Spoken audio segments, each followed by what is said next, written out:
دوستو میں نے ایک تحریر پڑھی، پڑھ کر مزہ آیا۔ تحریر میں سسپینس کے علاوہ طنز و مزاح بھی ہے، اس لیے میں نے سوچا کیوں نہ اس تحریر پر ویڈیو بنائی جائے۔ تو تحریر کچھ یوں تھی کہ میں کزن میرج کے خلاف تھا تو میری بیوی کزن کے ہی خلاف تھی، پھر بھی ہماری شادی ہو گئی۔ ایسا نہیں ہے کہ ہماری محبت کی شادی تھی، بلکہ سچ تو یہ ہے کہ ضد کی شادی تھی، نفرت کی شادی تھی، غصے کی شادی تھی، انتقام کی شادی تھی۔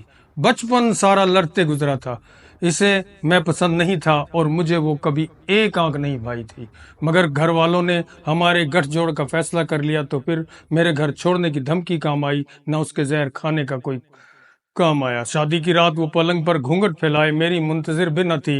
جب میں کمرے میں داخل ہوا تو دل ہی دل میں اس کی گردن مروڑنے اور اسے قتل کر ڈالنے کے کئی ارادے بنا کر رد کر چکا تھا، اور وہ جائے نماز پر بیٹھی ہچکیاں لے رہی تھی، شاید وہ رو رہی تھی۔ تب میں نے جانا کہ مجبور صرف میں نہیں، وہ مجھ سے زیادہ مجبور تھی۔ زندگی میں پہلی بار اس کے آنسو نے میرا دل زخمی کیا۔ وہ اپنا گھر، اپنے ماں باپ، بہن بھائی، دوست سب چھوڑ کر میرے لیے آئی تھی، اور میں اس کو ضد بنائے بیٹھا تھا۔ مجھے اس کو جھکانے کا شوق تھا، اور اس کو روتے دیکھ کر میرے سینے میں جو درد جاگا، میں نے سوچا کہ اگر یہ واقعی جھک گئی تو کیا مجھے خوشی ہو گئی۔ دل سے آواز آئی کہ مجھے پھر نہ کہنا دھڑکنے کے لیے۔ میں فوراً کمرے سے باہر نکل گیا۔ جب 10 منٹ بعد میں چائے کی 2 پیالیاں لیے کمرے میں داخل ہو رہا تھا تو وہ آنسو صاف کرتے ہوئے جائے نماز سمیٹ رہی تھی۔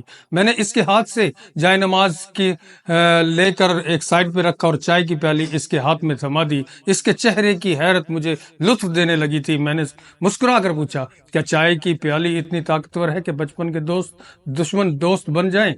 وہ ایک دم کھلکھلا اٹھی، جس سے مجھے اندازہ ہو گیا کہ ایک چائے کی پیالی برسوں کی دشمنی کو دوستی میں تبدیل کر سکتی ہے۔ اس پوسٹ کے لیے تعاون کیا ہے ٹپال دانے دار نے، جن کا کہنا ہے ایک ایک دانے سے آئے بدن کے انگ انگ میں چستی و توانائی۔ ویڈیو کو غور سے دیکھنے کا بے حد شکریہ۔